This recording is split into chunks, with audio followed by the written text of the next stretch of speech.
Not bad. I should open a restaurant. Yeah. Seriously. Why do you have so much talent lying around here?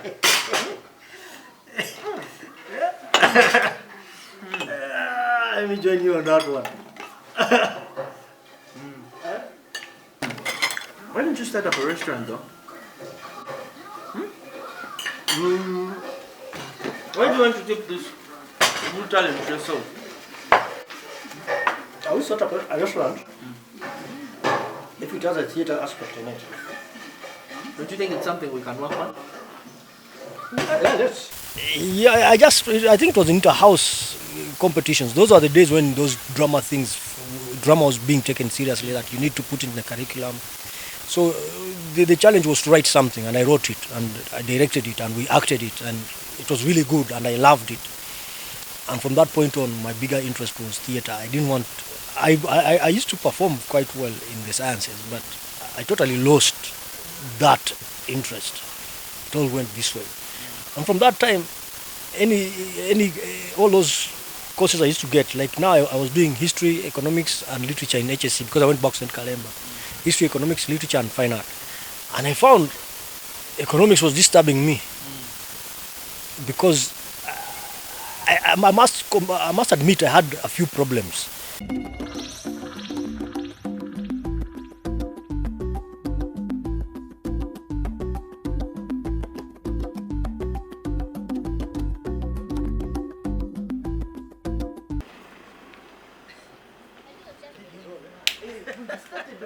Already for us we are rolling. Amen. How are you? Do you remember me? You don't remember me? But we met at office. What's your name? You remember me, Derek? Well done. Big man, how are you? Fine. You okay? Yes. Do you remember me? Where did you see me?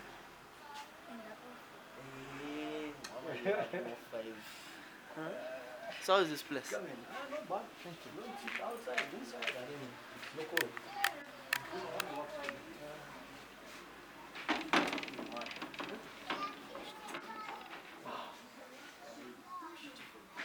Welcome to the show, and of course, my name is Derek Dasha, the Ugandan movie ambassador. It is the flick, and we are taking it on another highest notch as we get to dive into your different personalities as far as the film industry can be related to. Now, we decided to, take a troll back into the life of Phillip Luswata, the legendary. Yes, he will be joining me for this particular show as we get to discuss his whereabouts from the way back when he started this whole acting and, comic character of his life. All that is going to be part of the show, and at the end of the day we'll want to understand who is Phillip at the end of the day. What does he do in his free time? He's now a father. How is fatherhood treating him? What are some of the things that he can relate to from the acting industry and bring them to the fatherhood? All that right here on the show, and all you need to do is keep it locked because we're just getting the show on the road. Yeah. Now, briefly tell me about who is Phillip Luswata. Well, Phillip Luswata, a father, an actor, a writer, producer, all those things. The Ugandan thing where you are everything. Then most of my day job, like for normal people, is that I lecture at Makerere University. I teach in film and theater. Yeah, and then of course I'm a husband as well. Yeah. I went, my primary school, nursery school, I think I was in Kampala Kindergarten. Kampala Kindergarten. It was a popular school in those days. Then from Kampala, I went to Aga Khan Primary School. From Aga Khan, I went to St. Teresa's in Entebbe. Then I think from St. Teresa, my dad took me to Kenya in Nyeri. Because he had moved there, my mom had gone to study for a PhD, so my dad took me with him. So I studied in a village school. It was called Kaigode Primary School in Kagofiri, somewhere in Nyeri. I think it's near Kahuro. There, it's deep there. And there, I had to repeat because I didn't know Kiswahili. So while I was going to P3, I had now to go back to standard 1, start afresh. But even now, when I started afresh, I was the best student in Kikuyu. So that's that. Then after that one, he took me to town where I went to a school called Consolata Primary School It's in Nyeri town. From there, I did the interview and I passed very well to join one of the top schools then, top primary schools. It was called St. Martin's Boys Boarding Primary School in Moranga, Mogoiri. So I was in Mogoiri up to my standard 8. Standard 8, I was one of those guys who really hit it, because we were really performers. So I came back this side and I went to St. Mary's College, Kisubi. St. Mary's College, Kisubi, I was there up to senior 4.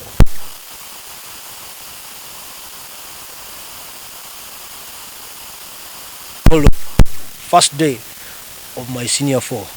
What did you do? The reason for your expulsion? I missed chapel. Of course, because with some friends now I can say we are with Okweyo. And Okweyo, wherever you are. I think we were with Okweyo and someone else. There was no female? No. Okay. We had gone to celebrate coming to senior 4. Oh, okay. So the celebrations are kind of went overboard and we overstayed. So we came back late and I was caught sleeping. Maybe I think I had a problem with that guy, Omar, but I don't know. Anyway, so I left the place and I went to St. Kalemba Secondary School. Now it's at St. Kalemba Secondary School where in Azigo. That's where I honed my excitement for theatre and drama. Because when I went to St. Kalemba, I didn't want anything to do with sciences anymore. I didn't want anything. I just wanted now to be a performer. 1992, you find your love for theatre. Yeah, my decision to go art, full out, was in St. Kalemba. Because when I went to St. Kalemba, theatre was a big thing. I think they took, they gave us more opportunity to act than we had at even in St. Mary's. We did some acting with Irene Ocho, my teacher then. But St. Kalemba, that's when I had, full control over what I was doing, what I was creating. And I found I loved it. I found this is what I wanted to do. Were you initiated in it by a friend, by No. maybe a teacher, or it was just a decision you made and you said, let me try out this theatre acting? Yeah, I think it was inter-house competitions. Those are the days when those drama was being taken seriously, that you need to put in the curriculum. So the challenge was to write something, and I wrote it, and I directed it, and we acted it, and it was really good, and I loved it. And from that point on, my bigger interest was theatre. I used to perform quite well in the sciences, but I totally lost that interest. It all went this way. And from that time, all those courses I used to get, like now I was doing history, economics and literature in HSC because I went back to St. Kalemba. History, economics, literature and fine art.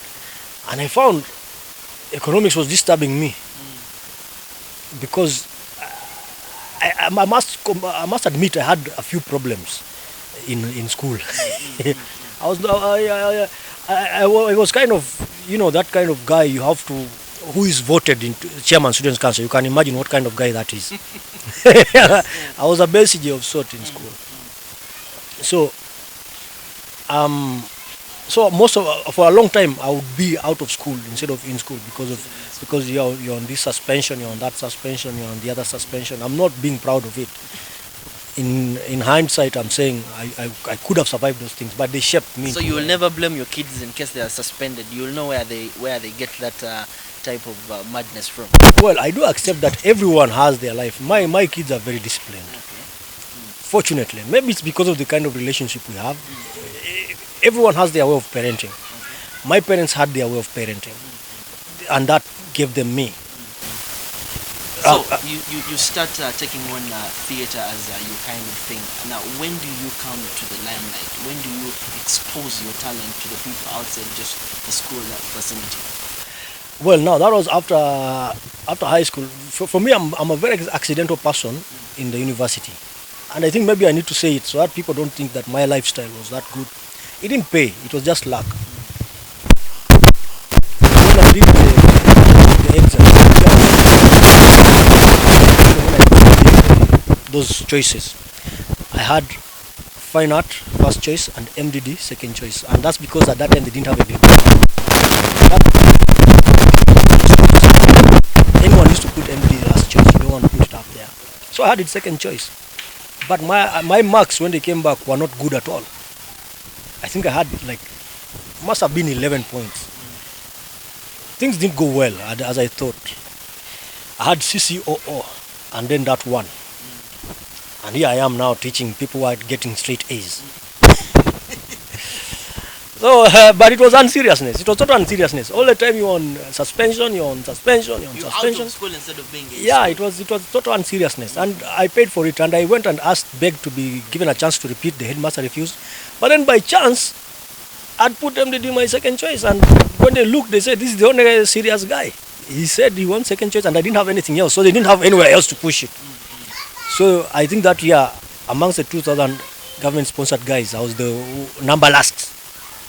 Even government, you want government sponsorship? Yes, good. I had a bed.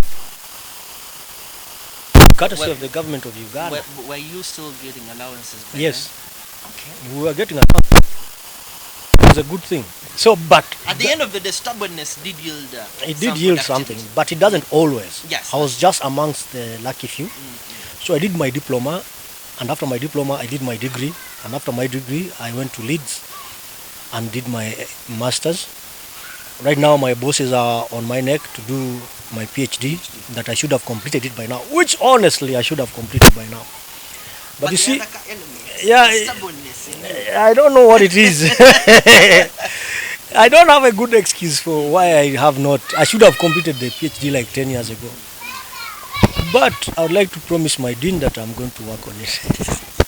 You've done different roles, but at the end of the day, you have been given roles of a father at some point, which you have, executed tremendously. Now, the biggest question is, do you sometimes feel like you borrow some of the things you have learnt on set? Because that was maybe a couple of years ago, even before you did become a father. You had done a couple of movies where you played as a father. Now, have you found yourself in a situation whereby you borrowed some of the things that you learnt playing as a father in your real fatherhood right now? One thing that I always push for is to make sure that I have a boundary between my character and myself. It's very important for me that the two never kind of get interlinked, because I am not my character. That's why I feel sorry for actors who have taken up the names of their characters. That's not, for me, that's not professional. You need to create a boundary. That's the other guy. I allow people to live through my life, through my body. So that character you have given me, he has his own whatever. The way he approaches love, the way he approaches parenting is not the same way with mine. So I never take any influences from my characters. I refuse, totally refuse, and my training doesn't allow me to relate to the character. It's quite interesting. Now, moving on to some other things that you have been a part of. Mpeke Town, which is actually a very interesting drama series to do with agriculture and initiating the youth into agriculture. What is the main story behind Mpeke Town? How come you managed to jump on this and do it extensively well? Mpeke Town, the beauty of Mpeke Town is that it is coming in to fill a void that we all see. There is a gap. As young people, we all want to make money. We all want to make money. I also would want to make money. And I want to be sure that tomorrow I'll be able to eat. And that's what the young person is thinking about. And Mpeke Town is coming to tell you that you can actually eat. Like now, if you look at my back here, it's empty. Just maybe these fruit trees, there's the mangoes, there's mango, those guavas. Yeah, and then there's another fruit tree there. It's just me trying to think that I can save money. Because at the school they say maybe my backyard is not very healthy.